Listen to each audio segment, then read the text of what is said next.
Oui, bonjour.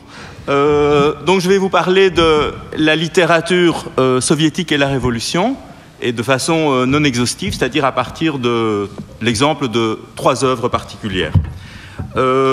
Jeudi, lors de la conférence inaugurale, Enzo Traverso a utilisé une métaphore que je trouve très parlante. Il a dit la révolution, c'est comme la fission atomique. Ça dégage une énergie extraordinaire, cela libère une créativité des masses opprimées que l'on ne trouvera jamais dans les périodes du temps ordinaire, dans les autres moments de l'histoire. Et en même temps, c'est associé à aussi une violence, une déflagration qui peut-être est liée de façon indissociable avec le premier phénomène, celui de cette libération de l'énergie, de cette créativité extraordinaire qui se dégage des moments révolutionnaires. Alors, pour la question que je voudrais vraiment vous soumettre, c'est quel rôle a été joué et surtout quel rôle peut être encore joué par la littérature soviétique dans la transmission de ce qu'a été la révolution en Russie. Et quand je dis la littérature soviétique, c'est évidemment pas la littérature soviétique en bloc, parce que là, je crois que la réponse serait définitivement non. C'est, je dirais, quelques diamants que l'on va pouvoir trouver dans la grande masse d'œuvres de l'époque soviétique et qui se distinguent sans doute du reste de la production littéraire. Alors, je ne suis pas un spécialiste professionnellement des questions de littérature, je ne suis pas un critique littéraire, je ne suis pas un spécialiste d'histoire de la littérature, et je pars d'abord de mon expérience personnelle.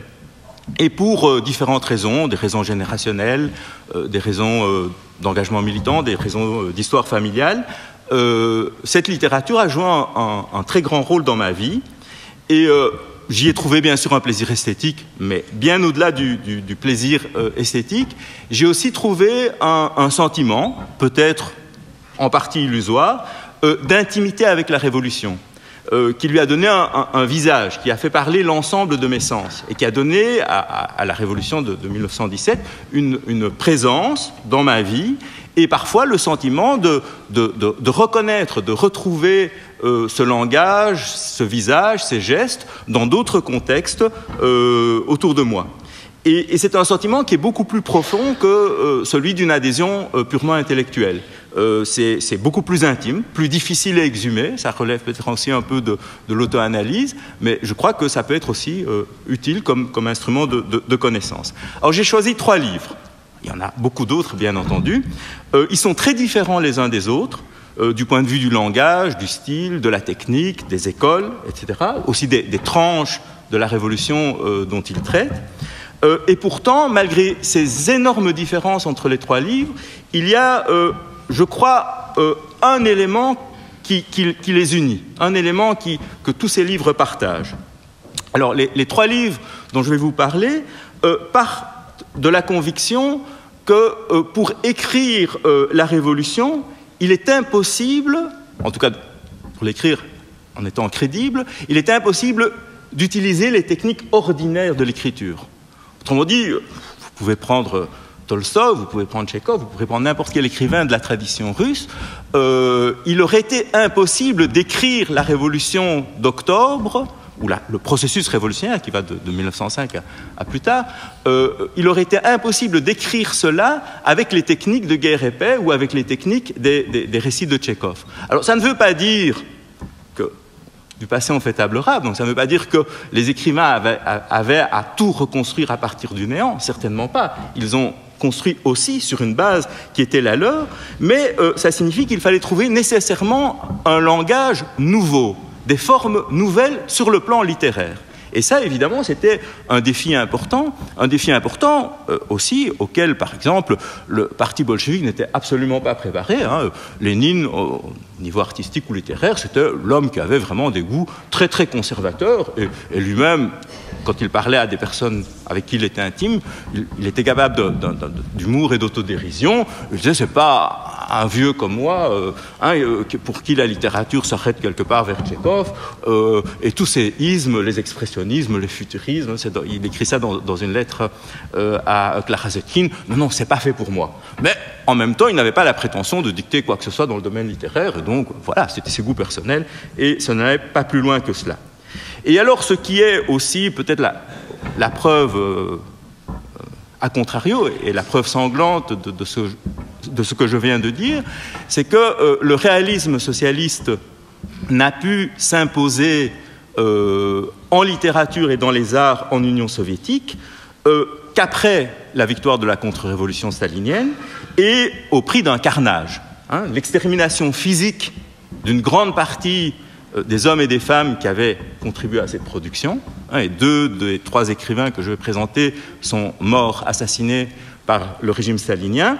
Et la destruction en général aussi des livres. Et vous verrez que les livres, enfin certains livres dont je vais vous parler, on les a par miracle. Ce sont vraiment des miraculés, des survivants miraculés de ce carnage. Alors, de qui je vais parler, il est temps de le dire, 3 livres, Cavalerie rouge d'Isaac Babel, La famille Machber de Dernister et Viktor Vavitch de Boris Zhidkov. Alors pour chaque livre, je vais faire une présentation, mais vraiment très très brève de l'auteur, et ensuite je vais essayer de trouver ce qui fait la force du livre. Donc je ne vais pas vous dévoiler l'histoire si vous ne la connaissez pas. Vraiment, c'est des questions que je pose sur qu'est-ce qui fait que ces livres parlent, m'ont parlé et peuvent peut-être encore parler à beaucoup d'autres personnes. Et donc, je crois que ce seront surtout des hypothèses, à vous de voir si ces hypothèses sont fondées et peuvent être partagées. Alors, je commence par Babel. Babel, c'est le plus jeune des 3, mais c'est aussi celui que je l'ai lu en premier lieu, donc je commence par lui. Il est né en 1894 à Odessa, et Odessa, c'est un peu la Marseille de l'Empire russe. Donc, c'est un grand port sur la mer Noire qui s'ouvre vers les mers du Sud. C'est une ville cosmopolite. Le parler particulier d'Odessa, c'est un mélange de russe, de yiddish, d'ukrainien. Il y a quantité d'autres influences dans cette ville. C'est une ville où il y a une liberté, je dirais, y compris dans les gestes, dans les mouvements. Et ça, c'est resté vrai, en tout cas jusqu'à l'époque soviétique. Voilà, qui fait que c'est la Russie, enfin aujourd'hui c'est l'Ukraine, mais ça n'a pas beaucoup d'importance, mais ça c'est dans cet ensemble-là, mais c'est autre chose en même temps. Et Babel, sa langue maternelle c'est le yiddish, mais à la maison on parle tout autant russe, donc c'est quasiment une langue maternelle. Et il a un rapport, vous allez voir, très, je dirais, amoureux avec la langue russe. Très jeune aussi, en fait il suit une double scolarité, la scolarité je dirais dans le circuit officiel, donc dans une école russe, mais où le français est aussi très prisé à l'époque, et une scolarité en parallèle, religieuse, où là il va apprendre l'hébreu, et ça va aussi jouer un rôle important, je crois, il écrit en russe, il a écrit un tout petit peu en français au début de sa vie, mais ces textes-là sont perdus, mais sinon tout ce qu'il a écrit est en russe, mais sa connaissance de l'hébreu, par exemple, était suffisante pour pouvoir superviser la traduction d'un certain nombre de ses œuvres dans un almanach littéraire, Bereshit, qui est paru en Union soviétique en 1926. Et il a 11 ans au moment de la première révolution, donc celle de 1905. Il assiste à un pogrom qui va le marquer évidemment. Et il s'engage avec enthousiasme dans la révolution en 1917. Petrograd, il écrira des chroniques de Petrograd dans le quotidien de Gorky, un quotidien révolutionnaire mais très critique à l'égard des bolcheviks. Et puis il va entrer dans le parti bolchevique, participer à l'armée rouge, et justement le cycle de récits Cavalerie rouge est directement évidemment inspiré par son expérience dans l'armée rouge. Alors Cavalerie rouge, c'est un cycle de 34 récits, en général des textes vraiment très brefs. Dans la première édition de 26, c'est 34, après il y en a eu un 35e, ça n'a pas beaucoup d'importance. Et ce sont des textes donc brefs et d'une intensité poétique qui n'a, à mon avis, jamais été égalée dans la langue russe. Et même si vous ne parlez pas un mot de russe, je vous conseille d'écouter, vous pouvez trouver ça sur Internet, il y a un site Radio Cultura, et simplement d'écouter la musicalité de ces récits de Babel, et c'est peut-être même mieux de ne pas comprendre, hein, et de les apprécier uniquement comme on apprécierait l'opéra.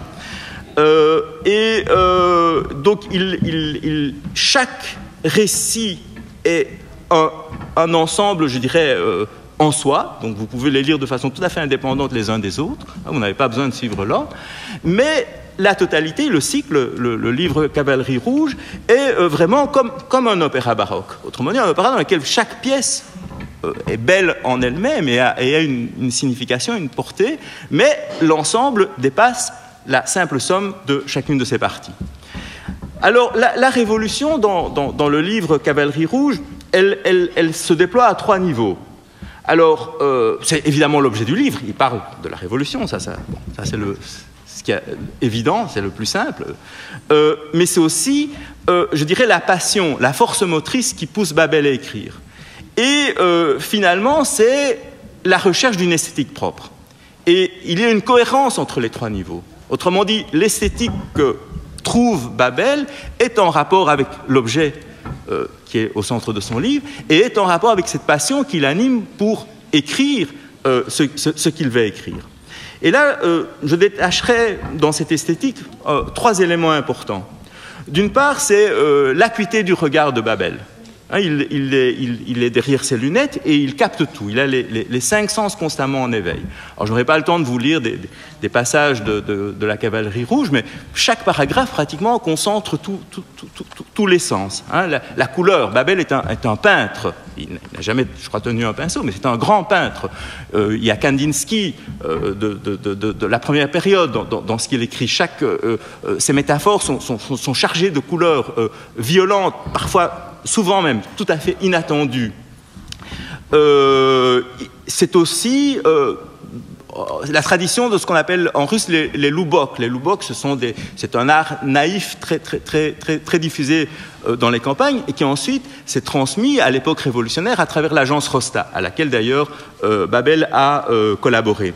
Il y a aussi les odeurs qui sont omniprésentes, qui vont depuis les odeurs âcres des cadavres en décomposition, les odeurs fraîches qui sont portées par le vent du printemps, et tout ça se mêle. Il y a aussi les odeurs lourdes, plus mélancoliques dans les ghettos, enfin dans les shtetl plutôt, qu'ils traversent, etc.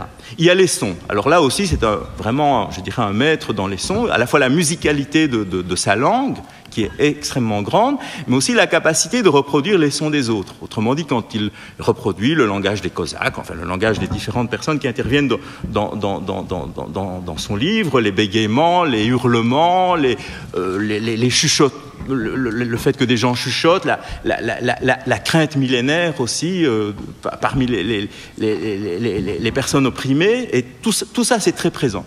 Et alors il y a une sensualité qui est omniprésente. Hein. Chez Babel, la révolution, ce sont des corps qui la font. Hein, et ces corps, on les voit, on les touche, ils ont une présence physique. Hein, qui est très grande. D'ailleurs, il a été poursuivi pour pornographie à l'époque tsariste, et une des premières critiques de la critique stalinienne, c'était aussi que, pour reprendre les termes de Boudioni, qu'il haïssait, c'était que c'était un érotomane, qu'est-ce que c'est que ça, quelqu'un qui prétend décrire l'héroïsme des Cosaques de l'Armée rouge en utilisant des images qui évoquent plutôt la sexualité. Et chez lui, par exemple, les corps humains, les corps de ces Cosaques, mais c'est comme, à certains moments, s'unissent avec les chevaux, et ce sont des centaures, hein, et ce sont des images qui sont vraiment très fortes. Alors, deuxième caractéristique de Babel, et qui est partagée, elle, avec les autres écrivains, c'est que Babel est intensément dans la Révolution, et en même temps, il est capable de la regarder avec une lucidité qui est généralement peu compatible avec un engagement aussi profond. Hein. Il y a une phrase dans un récit sur son enfance où il parle des samedis qu'il passe avec sa grand-mère, qui me paraît fournir une clé très importante. Je n'ai pas le temps de vous expliquer comment cette phrase entre dans le récit, ça n'a pas beaucoup d'importance, mais il dit à un moment donné, donc il est avec sa grand-mère dans une pièce, il dit « En cet instant, tout me paraissait insolite. J'avais envie à la fois de me sauver et de rester ici pour toujours. » Et je crois que phrase est vraiment très très importante, c'est-à-dire l'intensité avec laquelle il veut rester et partir, et être capable d'être à la fois devant et dehors. Et je crois que c'est une position existentielle qui est constante chez Babel. C'est vrai pour sa grand-mère, c'est vrai pour la Russie, c'est vrai pour la langue russe, c'est vrai pour la Révolution, c'est vrai pour la littérature. Et donc on va retrouver cette attitude et que c'est ça qui le met complètement à l'abri du cynisme. Parce que quand vous avez un regard détaché sur quelque chose, vous pouvez facilement tomber dans le cynisme. Vous pouvez facilement vous mettre à ricaner. Babel a énormément le sourire, mais ce n'est jamais un sourire cynique. C'est un sourire qui est toujours tendre, parfois attristé, mélancolique, mais jamais, quoi qu'il dise, quelles que soient les scènes qu'il décrit, et il prend souvent des distances considérables avec des scènes quand ce sont des scènes atroces, jamais il n'y a je dirais, l'ombre même d'un cynisme. Et alors, il y a finalement le travail de l'écriture. Et là, il y a, ce n'est pas un texte de Babel, c'est Paustovski, un de ses amis, qui le rapporte. Babel, il est mort à 45 ans, donc il n'a pas eu le temps d'écrire tout ce qu'il aurait voulu écrire. Hein. Il a été assassiné par le NKVD. Et donc c'est un texte que, bien des années plus tard, parce que la censure a interdit de parler de Babel pendant longtemps, 1989, on publie ce texte de Paustovski qui rapporte les propos de Babel. Et il dit « Je travaille comme une bête de somme, mais je ne me plains pas. J'ai moi-même choisi ce travail de forçat. Je suis un galérien enchaîné pour sa vie entière à une rame, et qui s'est pris d'amour pour cette rame, avec tous ces petits détails, et même avec toutes ces couches de bois minces comme des fils, un bois que j'ai poli avec les paumes de mes mains. Des années de contact avec la peau humaine donnent au bois le plus grossier une teinte noble et semblable à l'ivoire. Il en va de même pour les mots. Pour la langue russe, il faut appliquer dessus une paume tiède et elle se transforme en un trésor vivant. Et cette métamorphose, ce miracle, c'est vraiment, il est à l'œuvre constamment dans Cavalerie rouge. Alors pour les autres auteurs, Dernistor, je vais un peu vite, hein, mais je vous dis tout de suite, j'aurai un exposé beaucoup plus long à l'UPJB dans 2 semaines. Pour les personnes que ça intéresse, vous êtes cordialement invités.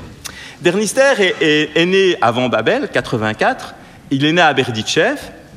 Alors là, c'est un pseudonyme. Babel, ça aurait été un excellent pseudonyme pour Babel, mais non, c'était le nom hérité de son père. Hein. Dans le cas de Berdichev, non, Dernistor, ça veut dire le caché, le dissimulé. Son vrai nom, c'est Kaganovich. Et il a 3 périodes dans sa création littéraire. Dans un premier temps, c'est un poète en hébreu.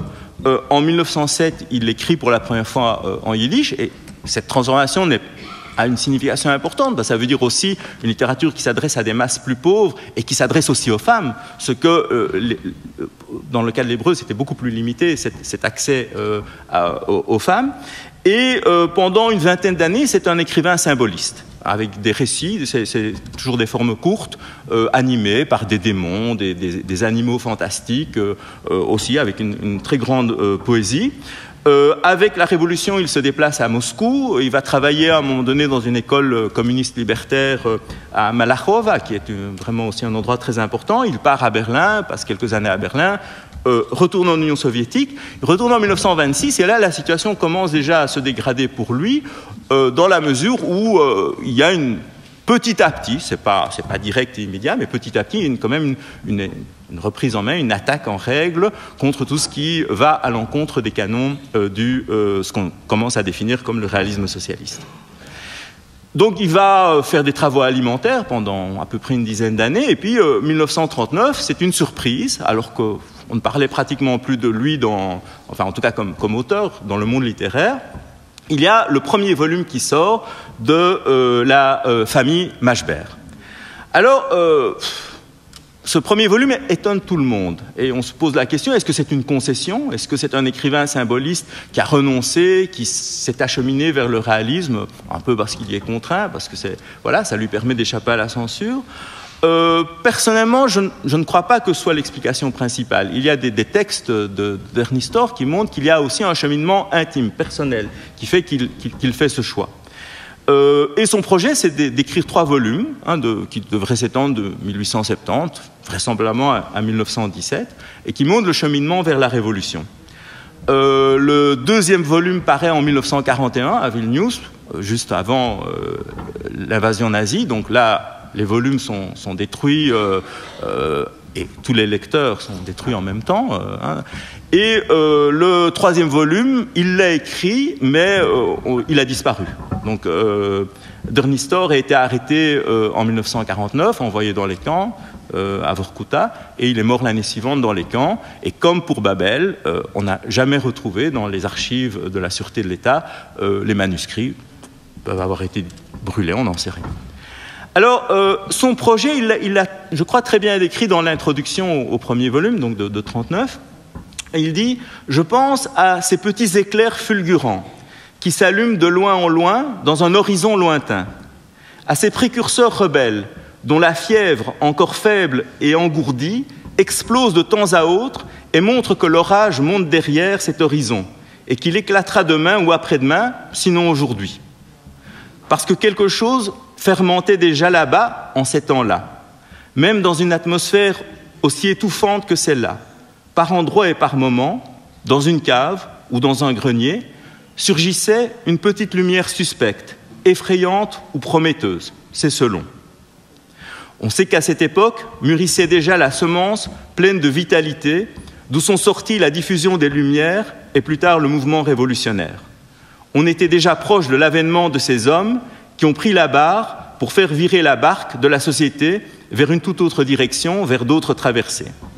Alors, la facture extérieure du livre La famille Machbert, des 2 volumes qui sont arrivés jusqu'à nous, la facture extérieure, c'est un réalisme classique. Donc là, vous pourriez dire, ça contredit tout ce que tu viens de dire sur la nécessité de chercher des formes nouvelles. Mais ce n'est que la facture extérieure. Mais donc, c'est de l'histoire d'une ville, classique dans la littérature russe, la ville de N, je vais accélérer, une famille, je passe sur tous les épisodes. Ça, c'est l'écorce du livre. Mais la sève est complètement différente. Et la sève replonge constamment dans le symbolisme, à travers des procédés narratifs qui sont assez discrets mais efficaces. Et donc, il y a une image voilée. Donc, vous lisez un récit réaliste, une histoire, une saga familiale, on va dire, mais vous recevez, comme sur une vitre, autre chose, d'autres images, plus floues, plus imprécises, mais qui sont, je crois, très liées, même si à ce qu'a écrit Walter Benjamin, sur les étincelles qui surgissent et notre responsabilité par rapport à celle-là. Je lis rapidement ce texte. Il existe un rendez-vous tacite entre les générations passées et la nôtre. Nous avons été attendus sur la terre. À nous, comme à chaque génération précédente, fut accordée une faible force messianique pour laquelle le passé fait valoir une prétention. Cette prétention, il est juste de ne point la repousser. Alors, dernier livre, Jitkov. Jitkov, il est né en 82, Novgorod. C'est un chimiste, un marin. Sa famille s'installe aussi à Odessa. Et dès 13 ans, il s'engage dans le mouvement révolutionnaire. Mais il s'engage avec une passion qui a ses facettes et qui est le goût de l'aventure et de la technique. Donc à 13 ans, il confectionne lui-même un équipement pour cyclostyler des tracts. Il va les distribuer sur les docks à Odessa et parmi les marins. Et il est tout à fait à son aise, lui qui vient d'une famille tout à fait, je dirais, de la classe moyenne, parmi les dockers et les marins. Au moment de la révolution de 1905, il a 20 ans, il passe du cyclostyle aux explosifs, donc là il étudie la chimie, et il va fournir de façon très généreuse l'ensemble des organisations révolutionnaires, quelles qu'elles soient, pour les groupes d'autodéfense qui protègent la population juive contre les pogroms. Ensuite, il a une vie d'aventure, de marin, il parcourt le monde, il se retrouve finalement en 23 à Petrograd, affamé, sans papier en plus de ça, et un de ses amis lui propose d'écrire des livres, et alors il va faire une carrière d'écrivain officiel, avec ses livres qui sont diffusés à des millions d'exemplaires, et qui sont restés diffusés à des millions d'exemplaires, qui sont des livres pour enfants, qui sont des livres d'aventure, qui sont passionnants d'ailleurs, mais voilà, c'est un public particulier, et c'est un secteur de la littérature sans doute moins dangereux que les autres. Mais l'œuvre de sa vie, il l'écrit entre 29 et 34, et c'est Viktor Vavitch. Et ça, c'est un livre, on va dire pour adultes, qui est consacré à la révolution de 1905. Et c'est un livre totalement, je dirais, à part dans toute l'histoire de la littérature russe. 155 chapitres très brefs, une multitude de personnages, ça c'est pas étonnant dans la littérature russe, mais surtout c'est un livre en fait qui est cinématographique. C'est-à-dire que chaque chapitre est comme un plan au cinéma, ou plutôt comme une succession de plans au cinéma. Et la narration joue sans cesse en alternance, c'est-à-dire vous avez des plans longs, donc où le rythme est plutôt lent, pour certains développements, où là on retrouve, sans être là-dedans, une narration plutôt classique, et puis vous avez au contraire des plans extrêmement saccadés. Et c'est quand l'action se précipite, hein, quand il y a une grève insurrectionnelle dans l'usine, quand il y a une manifestation, enfin, etc., etc. Et sans arrêt, le texte est parsemé de phrases elliptiques, de notations comme ça, très fulgurantes, et donc il y a là une écriture qui est très cinématographique et complètement différente de tout ce que je peux trouver dans la tradition littéraire russe. Alors, en conclusion, je dirais qu'il peut y avoir deux types de littérature engagée. Il y a une littérature qui est propagandiste, utilitaire, qui n'est pas forcément médiocre, mais je doute qu'elle puisse encore parler une fois que le contexte historique a changé. Et puis, il y a une autre littérature qui est infiniment plus exigeante, qui refuse de dissocier la forme du sujet, et qui implique une réinvention permanente de la forme. Et quand cette littérature est réussie, elle n'est pas forcément, je dirais que ce dont elle se rapproche le plus, peut-être que l'image va vous étonner, c'est de la poésie mystique. De la poésie mystique de Jean de la Croix ou Judas Halévy, du Cantique des Cantiques. Et donc, dans le sens où vous pouvez parfaitement être athée, ne pas partager les valeurs des auteurs de ces textes, et n'empêche, il y a quelque chose qui s'empare de vous et qui vous fait vibrer. Et maintenant, la question, évidemment, que je me pose, c'est dans quelle mesure est-ce que cela peut encore être un vecteur de la transmission de l'espérance révolutionnaire? Je n'ai pas de réponse certaine à cette question. Je dirais que dans mon expérience, la réponse est affirmative, mais voilà, je crois que c'est aux lecteurs des générations nouvelles qu'il appartiendra de trancher la question. Merci.